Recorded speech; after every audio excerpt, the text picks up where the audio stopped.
오늘부터 사무엘기상 본문 강해를 시작하도록 하겠습니다. 오늘 우리가 읽은 사무엘기상 1장 1절에서 8절은 사무엘기의 배경에 대해서 소개하고 있습니다. 그리고 또한 이 사무엘기에서 주도적인 역할을 하는 등장인물 사무엘의 출생과 관련해서 다루고 있습니다. 그가 태어나기 이전에 사무엘의 아버지, 어머니, 그의 가문에 대해서 소개하고 있습니다. 1절에 보면은 사무엘의 아버지, 아직 사무엘은 태어나기 전입니다. 엘가나에 대해서 이야기하고 있습니다. 우리가 사무엘기 읽다 보면은 사무엘은 어느 지파 사람인가 관심을 갖게 됩니다. 여기에 대해서 이제 사람들마다 의견이 갈려요. 어떤 사람은 레위 지파 사람이다. 어떤 사람은 에브라임 지파 사람이다. 의견이 갈립니다. 우리가 바르게 번역된 성경을 가지고 어느 것이 맞는지 먼저 이게 짚고 넘어가야 됩니다. 사무엘의 아버지 엘가나는 에브라임 산에 있는 라마다임 소빔 출신입니다. 출신이란 말은 그쪽이 고향이라는 이야기죠. 에브라임 산지에서 왔습니다. 그런데 출신이 거기고 그는 에브랏 사람이라고 했습니다. 에브라다라고 합니다.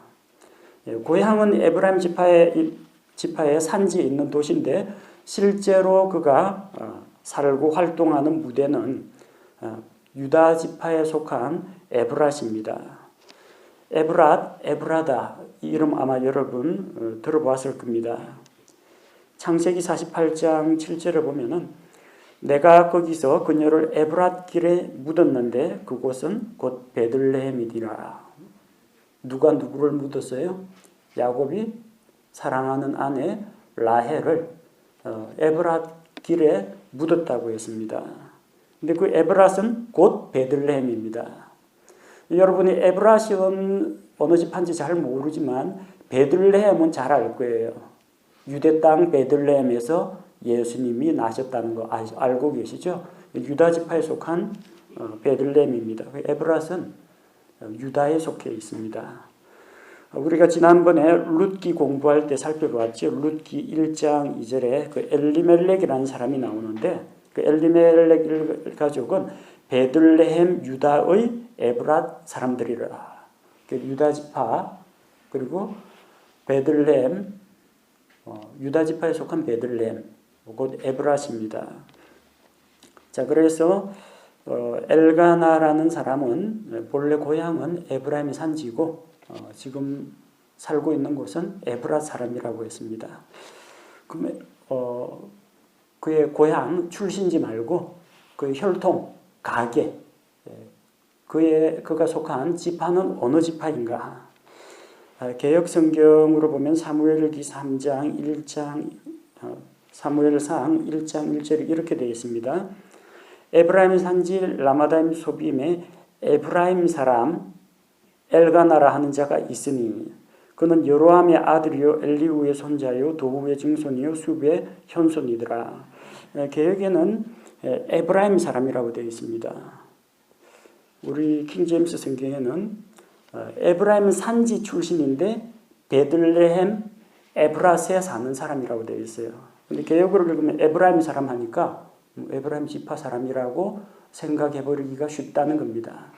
그때부터 성경이 꼬이기 시작합니다. 아니 에브라임 지파 사람이 하나님께 희생물을 드려요. 그래놓고 베냐민 지파의 사울이 하나님께 희생물을 드렸다고 막 야단을 쳐요. 자기도 그랬으면서. 개혁을 읽다 보면 이렇게 좀 혼돈이 오기 시작합니다. 그래서 우리가 이 지파를 분명히 짚고 넘어가야 사무엘의 사역에 대해서 이제 오해를 풀 수가 있습니다.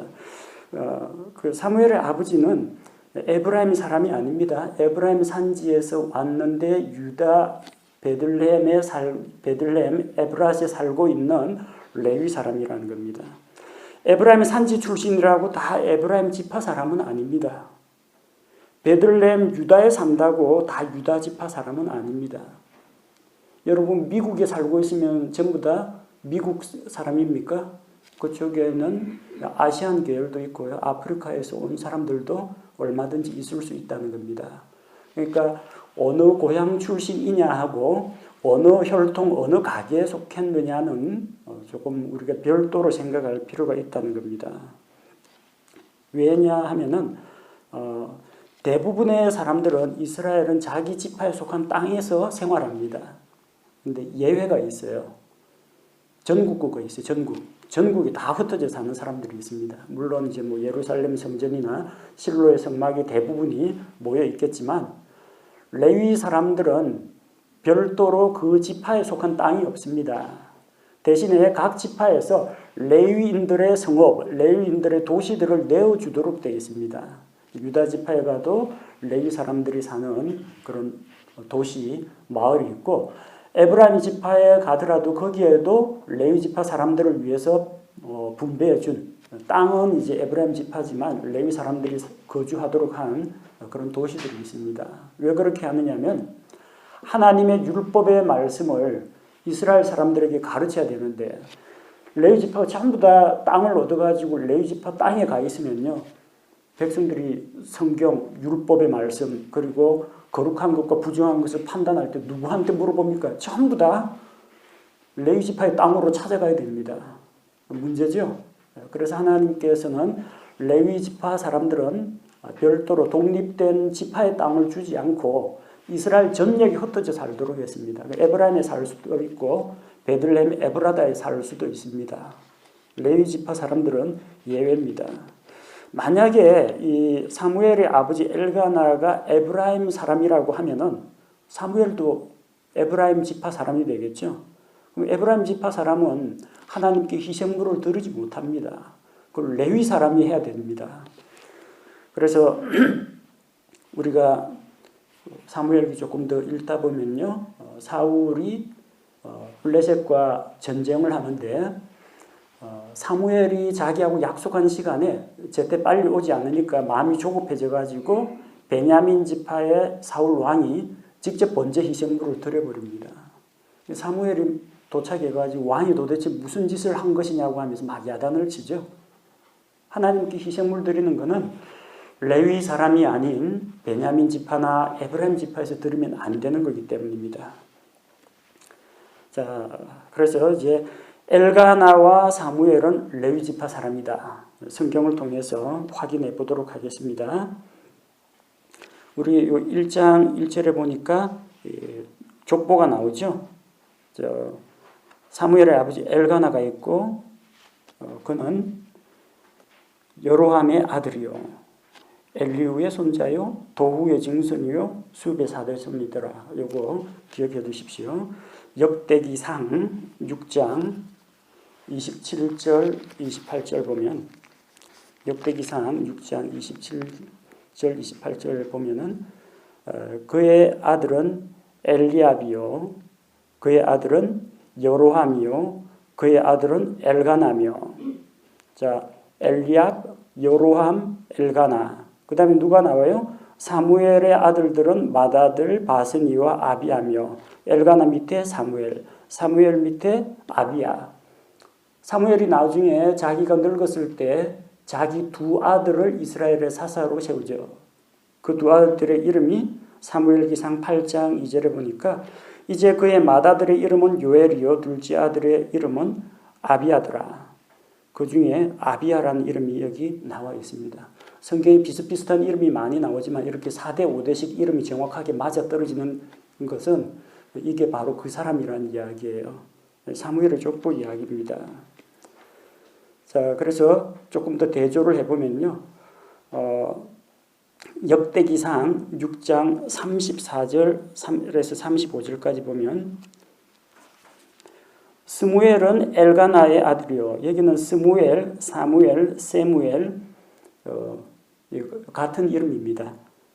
역대기는 이게 한참 뒤에 사무엘 열왕기보다 한참 뒤에 에스라 당시에 기록되었기 때문에 발음 음가가 조금씩 다르게 적혀 있을 수가 있습니다.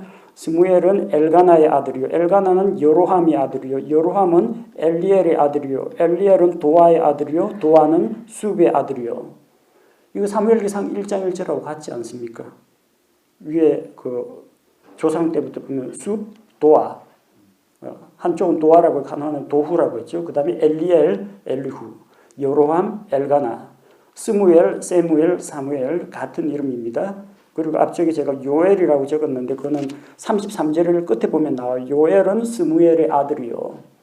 사무엘의 아들 두 아들 요엘과 아비야가 각각 한 번씩 등장합니다. 근데 도대체 이게 그러면 어느 지파의 족보냐? 역대기상 6장 보면은 레위의 아들들은 해서 레위의 가족 이야기라는 게 나오죠.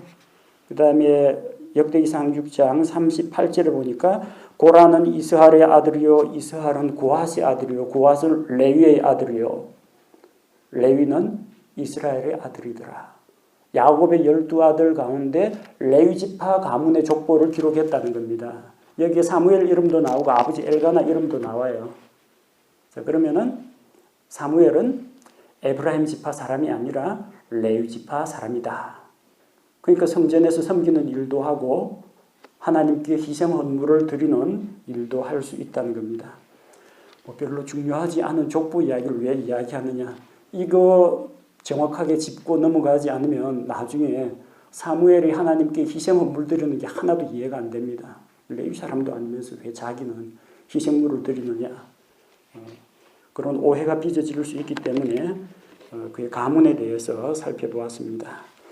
자, 엘가나라는 사람이 있는데 그에게는 아내들이 있었습니다. 아내가 둘이나 있었습니다. 아내가 둘 있는 게 행복한 건 아닙니다. 힘들어요. 한 명도 힘든데 두 사람이면은 부양하고 먹여 살리고 또 똑같이 사랑을 나누어 줘야 되고 신경 쓰이는 게 한둘이 아닙니다. 여러분이 아마 야곱이 여러 아내 때문에 얼마나 고생했는지 또 그 밑에 자식들이 다투는 바람에 얼마나 힘들어했는지 잘 아실 겁니다. 근데 이 엘가나가 두 명의 아내를 얻었어요. 하나는 한나, 다른 한 명은 브닌나였습니다. 아니 레위 사람이 아내를 두 명씩이나 얻고 하나님의 율법을 가르친다는 사람이 이랬어야 되겠습니까? 할지 모르지만 여러분 지금 이 시대가 어떤 시대예요? 왕조 시대 아직 시작 안 했습니다. 사울이 왕으로 임명되고 나서부터 왕정 시대입니다. 왕정 시대 그 이전은 어떤 시대예요? 과도기로서 사사들이 다스리던 시대입니다. 엘리도 사사고 사무엘도 사사입니다. 자, 사사 시대에 레위 사람이 아내를 둘을 얻는다, 첩을 얻는다. 물론 잘못된 거지만 그 시대는 별 이상한 게 아닙니다. 하도 그런 사람들이 많아가지고. 그런 시대적인 배경을 여러분이 미리 기억을 하실 필요가 있습니다. 우리 사사기 19장에서 어떤 레위 사람이 젊은 여자 첩을 얻었다. 그런 이야기를 읽었습니다. 근데 엘가나 역시 한 명의 아내를 더 얻었습니다. 왜 또 다른 아내를 얻었느냐? 자기의 어떤 육신의 욕망을 위한 것이라기보다는 첫째 부인이 아이를 낳지 못하니까 그래서 자손을 낳기 위해서 아마도 둘째 아내를 취한 것으로 보입니다. 한나와 브닌나 순서로 살펴보면은 한나가 먼저 나왔기 때문에 아마 첫째 부인일 겁니다. 브닌나가 첫째 부인 아니냐? 그러면 한나를 얻을 필요가 없어요. 브닌나가 아이 잘 낳는데 뭐 구태여 한나를 얻을 필요가 있겠어요. 한나가 원래 첫 부인입니다. 근데 아이를 낳지 못합니다. 그러자 이 이스라엘의 대를 이어서 씨를 이어가야 다음 대에도 하나님을 믿는 하나님의 백성이 계속해서 나오기 때문에 그래서 자녀를 얻기 위해서 아마도 브닌나를 둘째 부인으로 얻었던 모양입니다. 이것은 믿음의 조상이라고 하는 아브라함의 경우도 마찬가지입니다. 아브라함과 사라 사이에 자녀가 없어요. 하나님께서 그에게 씨를 주겠다고 약속하셨는데 기다려도 응답이 없어요. 그래서 조급한 마음에 사라의 여종인 하가를 아내로 얻었습니다. 그것과 비슷하다고 보시면 됩니다. 물론 이제 자녀를 얻지 못하는 그런 안타까운 마음 때문에 또 다른 아내를 얻었지만 원래는 그렇게 해서는 안 됩니다. 창세기 2장 24절에 보면은 이러므로 남자가 부모님을 떠나 여자와 연합하여 자기 아내와 연합하여 한 남자와 한 여자의 연합이 가정입니다. 한 남자의 2명 이상의 여자라든지 아니면은 여러 남자의 한 사람의 여자라든지 이런 것은 성경에서 하나님께서 계획하신 결혼 제도가 아니라는 겁니다. 그래서 창세기 2장 24절에 이러므로 남자가 자기 부모를 떠나 아내와 연합하여 둘이 한 육체가 될지니라. 마침표 딱. 그걸로 끝이에요. 자녀는요. 자녀는 있을 수도 있고 없을 수도 있습니다. 자녀는 가정의 결혼의 필수 요소는 아닙니다. 한 남자와 한 여자로 그 자체로 하나님께서 인정하시는 정상적인 가정이 됩니다. 그럼 자녀는 뭡니까? 하나님께서 그 가정에 주시는 선물입니다. 그래서 아이를 못 낳는다고 해서 우리 옛날 조상들 7거지약 가운데 한 가지가 시집을 온 이 며느리가 결혼을 한 아내가 자녀를 낳지 못하면 이 조상별 낯이 없다고 해서 쫓아내기도 하고 미워하고 처벌드리기도 했는데 그것은 성경적으로는 옳지 않다는 것입니다. 자, 엘가나는 이렇게 2명의 아내를 두었는데 그것 때문에 가정에서 좀 잡음이 일어나게 됩니다. 3절에 보면은 이 사람이 해마다 자기 도시에서 나와 자기 도시라는 것은 그가 에브라 사람이라고 했으니까 에브라임이 산지가 고향이긴 한데 에브라 사람이기 때문에 에브라스에 사는 사람이기 때문에 해마다 어떤 절기가 되면은 이스라엘의 명절이 되면 자기 도시에서 나와서 실로에 계시는 만군의 주께 올라가서 경배하고 희생물을 드렸다고 했습니다. 자, 실로라는 이름이 나오죠. 나중에 예루살렘이 예배의 중심지가 될 때까지 그 당시 여호수아 때 그리고 사사들의 시대 때 실로가 예배의 중심지가 됩니다. 왜냐하면 그 당시 하나님의 성막이 실로에 있었기 때문입니다. 여호수아 18장 1절 말씀을 살펴보면요. 이스라엘 백성이 이스라엘 자손의 온 회중이 실로에 함께 모여 거기에 회중의 성막을 세웠더라. 그 땅이 그들 앞에서 정복되었으나 실로에 하나님의 성막을 세우고 거기서 예배를 드리고 거기서 지파들 땅 제비 뽑기도 거기에서 이루어졌습니다.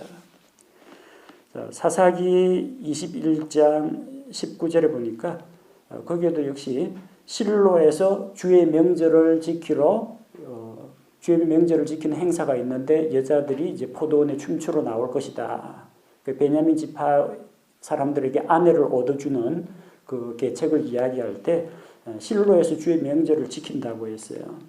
실로에 주의 성소가 있기 때문에 아직까지 성전이 건축되지는 않았고 성막이 그쪽에 있었습니다. 자, 그런데 이스라엘의 사악함으로 인해서 이스라엘 백성의 죄로 인해서 하나님께서는 그 실로를 버려서 황폐하게 하셨습니다.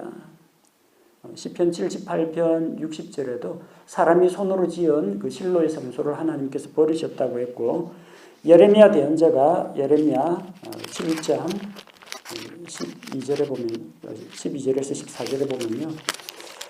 사람들이 자꾸 예루살렘 성전을 믿고 이것이 성전이다. 이것이 성전이다. 하나님이 자기의 성전이 이방인들에게 침략당하는 것을 보고 계시겠느냐. 우리는 안전하다 하고 자신만만하게 이야기할 때 예레미야 대언자가 그들을 책망했습니다. 예레미야 7장 12절에 오직 너희는 실로에 있던 내 처소, 실로에 있는이 아닙니다. 실로에 있던 내 처소, 곧 내가 처음에 내 이름을 둔 곳으로 이제 가서 내 백성 이스라엘의 사악함으로 인하여 내가 그곳에 어떻게 행하였는지 보라. 무서운 말씀이죠. 이전에 하나님의 성소가 있던 그 실로, 그것이 백성의 죄로 인해서 어떻게 되었는지 보라는 겁니다. 어떻게 됐어요? 14절에 그러므로 내가 실로에 행한 것 같이 내 이름으로 불리는 이 집, 곧 너희가 신뢰하는 이 집과 내가 너희와 너희 조상들에게 준 이곳에 행하겠고. 그곳은 황폐하게 변했습니다. 하나님께서 버리셨습니다. 제 아무리 성소면 뭐합니까? 예배 처소는 그럴싸하게 세워놨는데 한편으로는 안식일마다 하나님께 희생물은 꼬박꼬박 갖다 바치는데 하나님의 말씀을 순종하지 않고 그들의 마음이 하나님 위해서 멀어지면은 성소고 예배고 희생물이고 다 필요 없다는 겁니다. 하나님이 언제 소, 양 갖다 바치라고 했습니까? 너희의 마음을 나에게 주고 마음을 다하고 뜻을 다하고 성품을 다해서 하나님을 섬기라. 마음으로 하나님을 섬기라고 했지 어떤 장소에서 짐승 잡아들이는 그것으로 하나님이 만족하시는 건 아닙니다. 마음이 그렇게 하나님을 향하고 있으면 그때야 비로소 자기의 죄 때문에 하나님과의 교제를 위해서 예배드리고 희생물이 나오는 겁니다. 중심은 뭐예요? 우리 마음이 하나님을 향하고 있느냐, 그것입니다. 이 자리에 말씀을 들으러 나왔습니다. 자리에 나오는 것도 중요하지만 가장 중요한 것은 우리 마음이 주님을 향하고 있어야 합니다. 건강상의 이유로 이렇게 예배당에 출석을 못한다 할지라도 마음이 하나님께 가 있어야 돼요. 그리고 마음이 하나님께 가 있는 사람은 그게 말과 행동으로 드러나게 되어 있습니다. 실로는 한때 하나님의 성소가 있던 곳이었는데 하나님께서 그곳을 버리시고 사무엘기 들어와서 사무엘기 하에서 예배의 처소가 예루살렘으로 바뀝니다. 그 당시에 실로에 있는 성소에 누가 있었느냐? 엘리의 두 아들 홈니와 비느하스가 거기서 주의 제사장으로 있더라. 엘리 제사장의 두 아들들 홈니와 비느하스가 있었습니다. 자, 엘리 역시 제사장이었는데 제사장인 동시에 이스라엘의 재판관 사사였습니다. 사무엘기 4장 18절에 보면 그가 하나님의 괴를 언급할 때 엘리가 의자에서 뒤로 넘어져 문 옆에서 목이 부러져 죽었으니 그가 40년 동안 이스라엘을 재판하였더라. 재판관이에요. 사사기에서 어느 재판관이 일어나서 이스라엘을 대적의 손에서 구출했다. 그가 몇 년 동안 이스라엘의 어느 지파를 재판하였다. 그 재판관 사사입니다. 엘리 역시 사사였습니다. 그런데 레위 지파 제사장이기도 했었다는 겁니다. 자, 이 배경에 나오는 이 엘리 그리고 홈니와 비느하스 우리 사무엘기 3 조금 더 읽다 보면 나옵니다. 그래서 이제 엘리의 집안에서 관심의 초점이 이제 사무엘로 넘어가게 됩니다. 자, 해마다 명절이면 하나님께 지키는 절기가 되면 사무엘의 아버지 엘가나가 자기 두 아내를 데리고 실로에 있는 성소에 올라가서 주께 봉헌물을 드렸습니다. 엘가나가 주께 봉헌물을 드린 다음에는 가족들에게도 몫을 나누어 주었습니다. 절기 때마다 이스라엘 사람들은 하나님 앞에 나아가야 했습니다. 다른 절기는 몰라도 이스라엘의 7절기 가운데 3가지 중요한 절기가 있죠. 유월절과 77절과 장막절. 이스라엘의 모든 남자는 1년에 3차례 반드시 하나님 앞에 나와야 됩니다. 그리고 이런 명절에 하나님께 예배드리는 것은 물론이고 이때 잔치를 엽니다. 축제가 벌어집니다.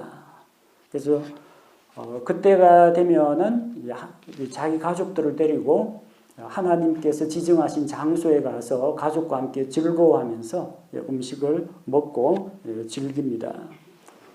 그래서 하나님께 먼저 예배를 드리고 희생물을 가지고 예배를 드리고 만약에 하나님께서 택하신 성소가 가까이 있으면은 소나 양을 몰고 갈 수가 있는데 거리가 멀다 그러면은 일단 가축을 돈으로 바꿔 가지고 현지에 가서 그 돈으로 가축을 사서 짐승을 사서 하나님께 헌물 드리고 거기서 나오는 고기를 식구들과 함께 나누어 먹었다는 이야기입니다. 그래서 이것을 위해서 10분의 1을 따로 떼어두도록 했습니다. 레위 지파 사람들을 위해서 10분의 1을 떼어두는 것 말고도 그 다음에 10분의 1을 떼어두었다가 이 명절 절기 때 쓰도록 했습니다. 그래서 하나님께 드리는 그 11조 위에 또 다른 11조가 있다는 거예요. 절기의 11조, 축제의 11조가 있습니다. 또 다른 11조가 있어요. 3년에 한 번 구제의 11조가 있습니다. 자, 이 명절이 되면은 자기와 자기 가족과 자기 집에 있는 종과 마을에 있는 레위 사람과 가난한 고아와 과부와 나그네 이런 사람들에게까지 같이 음식을 나누면서 같이 베푸는 그런 삶을 살았던 것입니다. 하나님께 이제 헌물을 드릴 때 번제 헌물은 남는 게 없습니다. 번제 헌물은 통째로 태워가지고 드립니다. 가죽은 벗기죠. 가죽은 벗기는데 완전히 다 태워서 제가 되기 때문에 먹을 게 하나도 없어요. 오로지 하나님께 다 바치는 겁니다. 그 다음에 이제 죄로 인해서 드리는 헌물 같은 경우에는 만약에 성소 안으로 피를 가지고 들어가게 되면은 그건 먹지 못합니다. 다 불살라야 됩니다. 근데 성소 안으로 피를 가지고 들어가는 그런 게 아니면은 그 죄 헌물은 제사장들이 먹을 수가 있습니다. 그리고 화평 헌물은 하나님께 감사한 일이 있을 때 또 하나님께 서원 예물로 드릴 때 뭐 감사한 일이 있거나 없거나 그냥 하나님과 교제가 그리워서 교제를 위해서 화평 헌물을 드릴 수도 있습니다. 화평 헌물을 드릴 때 피와 기름은 하나님께 먼저 바치고 예배를 드리고 그 다음에 가슴, 흔든 가슴, 요제 그리고 들어 올린 거제, 오른쪽 어깨 그것은 제사장들이 갖습니다. 그리고 나머지는 화평 헌물을 드린 자가 먹도록 되어 있습니다. 하나님께 헌물 드리고 제사장에게도 주고 그리고 자기 가족들이 먹는다는 겁니다. 자, 그렇게 먹는데 엘가나는 이 분인나와 그녀가 낳은 자녀들에게도 여러 몫을 주었습니다. 여러 몫을 주었는데 한나에게는 상당한 몫을 주었다고 했습니다. 더 많이 줬어요. 한나는 딸린 식구가 없습니다. 딸린 아들, 딸이 없어요. 근데 분인나는 여러 자녀를 두었어요. 그래서 분인나와 그녀의 모든 아들, 딸들에게는 여러 몫을 주었지만 한나에게는 상당한 몫을 주었습니다. 아마 좋은 부위 그리고 많은 양을 주었을 겁니다. 이게 또 문제거리가 됩니다. 엘가나는 자녀를 낳지 못하는 그 한나의 마음을 위로하기 위해서 좋은 거 골라주고 좋은 부위, 소고기, 양고기도 부위별로 맛이 다를 거 아닙니까? 어쨌든 좋은 거 골라주고 상당한 양을 줬는데 이게 또 보니까 분인나 눈에는 불공정해 보이는 겁니다. 우리는 딸린 사람들이 많고 자기는 혼자인데 저쪽은 상당한 몫을 주고 우리는 이거 해봤자 여러 사람 나눠 먹으면 얼마 되지도 않는다는 겁니다. 엘가나가 한나에게 나타내는 사랑의 표현입니다. 근데 이게 분인나의 질투심을 유발하는 한 원인이 되었다는 겁니다. 이래서 두 아내를 얻으면 피곤해집니다. 사람이 뭐 아주 기계가 아닌 이상 공정하고 객관적일 수는 없습니다. 그 한쪽을 챙겨주면 다른 쪽도 다음에 챙겨주겠죠. 근데 이쪽 챙겨주는 동안 저쪽에서 보고 시기하고 질투합니다. 어떻게 뭔가 똑같이 뭘 베풀어 준다고 하지만 그게 쉽지가 않은 겁니다. 자, 이것으로 인해서 갈등이 생깁니다. 두 아내가 있는데 엘가나는 자기의 원래 아내, 첫째 아내 한나를 좀 더 챙겨주고 사랑을 표현하니까 둘째 부인인 브닌나가 질투를 하고 남편한테 대들지는 못하는데 자꾸 괴롭힙니다.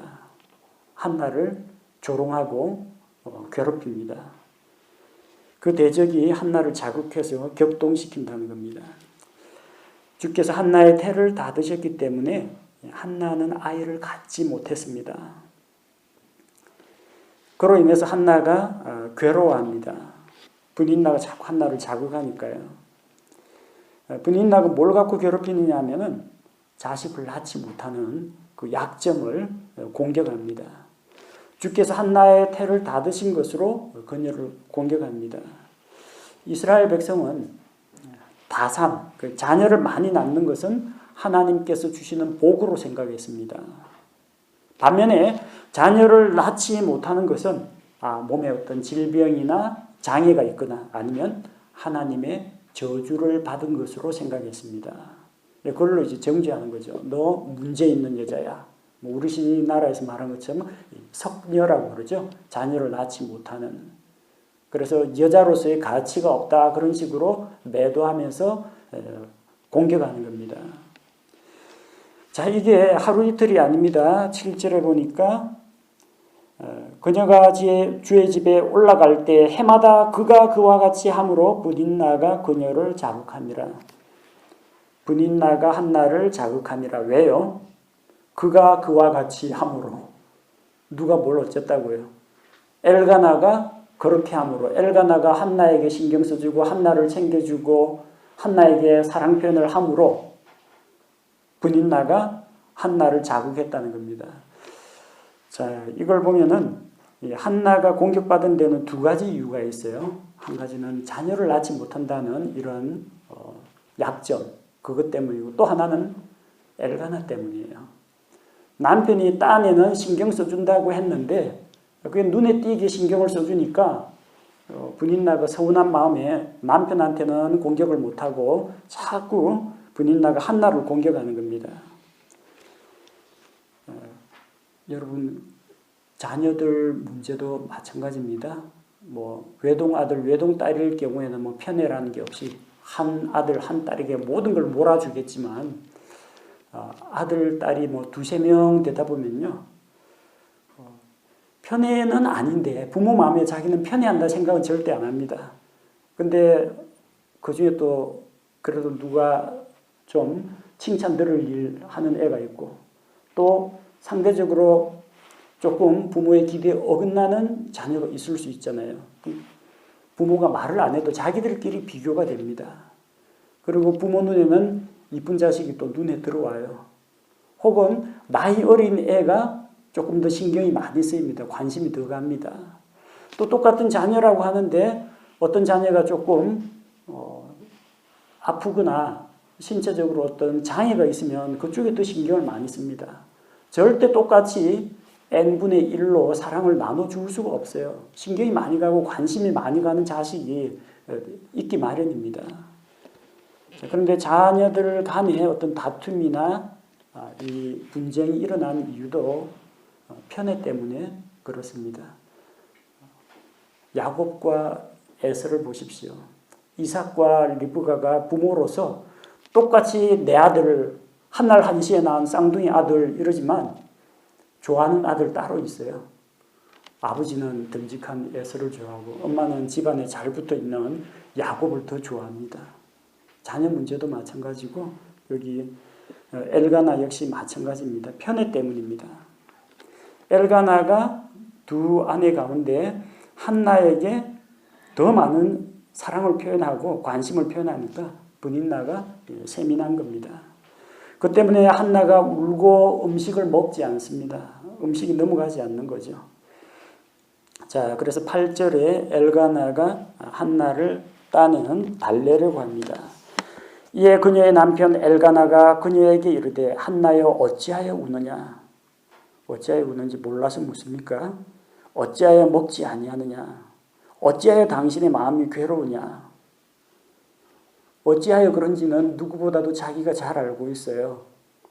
그녀에게 아들이 없기 때문에, 자녀가 없기 때문에, 또 옆에서 둘째 부인 브닌나가 한나를 공격하기 때문에, 바로 그 때문에 울고 먹지 않는 겁니다. 그리고 엘가나가 내가 당신에게 10아들보다 낫지 아니하냐. 아들 없어도 된다. 아들, 딸 없어도 된다. 당신만 있으면 된다. 이렇게 표현을 하는데 그게 한나에게는 전혀 위로가 되지 않습니다. 그 말은 아내에게는 남편의 사랑만으로는 채워지지 않는 다른 무언가가 있을 수 있다는 이야기입니다. 저희 가정에서도 아내가 멀리 떨어져 있는 아들들에게 자꾸 관심을 쏟고 막 걱정합니다. 제가 이 구절을 인용해가지고 두 아들보다 내가 옆에 있는 내가 더 낫지 않소 하니까 그 맞는 말이긴 한데 그래도 남편에 대한 사랑도 있지만 아들에 대한 사랑도 있다고 이야기합니다. 남편으로에게서 사랑받는 것 그것만이 전부가 아니라 또 다른데 관심과 신경을 쏟는 부분이 있다는 겁니다. 자녀 문제. 남편이 아내에게 주는 사랑이 따로 있을 수가 있고요. 자녀가 태어나가지고 엄마에게 베풀고 엄마와 자녀 사이에 있는 이 사랑의 관계도 우리가 무시할 수 없는 겁니다. 한나에게 아쉬운 건 뭐였습니까? 남편의 사랑이 부족해서가 아닙니다. 오히려 넘쳐나서 경쟁자로부터 시기 질투의 대상이 될 정도입니다. 한나에게 정말 부족하고 아쉬운 것은 바로 자녀 문제였습니다. 나도 남들처럼 남편과 나를 닮은 아들, 딸을 낳고 싶다는 것. 또 나도 하나님께서 버린 사람이 아니라 정상적인 여자라는 것을 인정받고 싶다는 그런 마음이 있었습니다. 자, 남편 엘가나는 별 위로가 안 된 것 같습니다. 위로를 주지 못한 것 같습니다. 그럼 어디서 위로받아야 될까요? 하나님을 찾아갑니다. 한나는 하나님을 찾아가서 기도하면서 하나님께서 주시는 그런 확신과 마음의 평안을 통해서 위로를 받습니다. 우리 사무엘의 부모님 엘가나 그리고 한나, 브닌나 가족들을 살펴봤는데 가정의 평화가 찾아오려면 남편과 아내 사이가 좋아야 됩니다. 남편과 아내가 화목하면 가정이 평안합니다. 근데 엘가나의 집안에는 엘가나와 한나만 있으면 괜찮은데 브닌나라는 여자가 같이 있으니까 한 남자와 두 여자가 있으니까 갈등이 생기는 겁니다. 편애가 당장 눈에 나타나 보이고 또 이 여자들 사이에 갈등이 일어나는 겁니다.